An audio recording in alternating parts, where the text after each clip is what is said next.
Hello, assalamualaikum mga ka-foodie. Ngayon magluluto tayo ng spaghetti.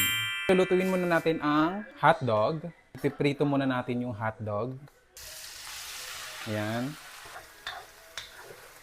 So ayan, naluto na. So ang susunod ay maglalagay na tayo ng butter. Bismillah.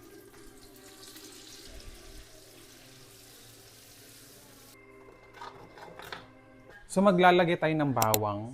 Maraming bawang. Kasi mas masarap kung maraming bawang. So hintayin lang natin na mag-golden brown. Haluin natin para hindi masunog. Then lalagyan natin ng sibuyas. I want maraming sibuyas.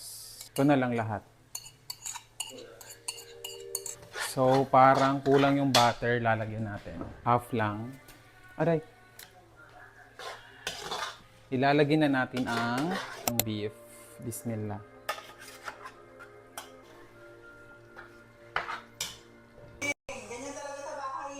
So, maglalagay tayo ng tomato paste.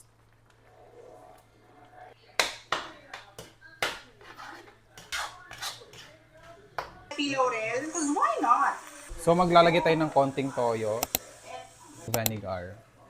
So, maglalagay na tayo ng spaghetti sauce, no?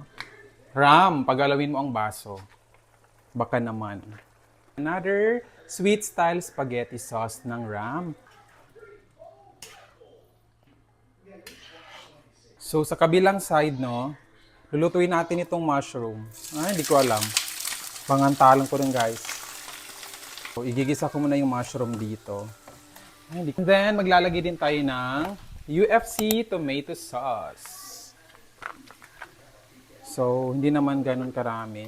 Then, maglalagay din tayo ng pineapple juice. Ito yung pineapple juice dun sa ginawa kong fruit salad.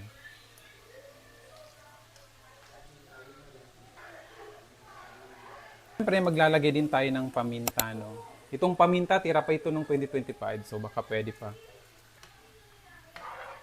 So, maglalagay din tayo ng Nestle cream, all-purpose cream, no? Nako, Nestle, pagalawin ang baso. Ayan, bismillah.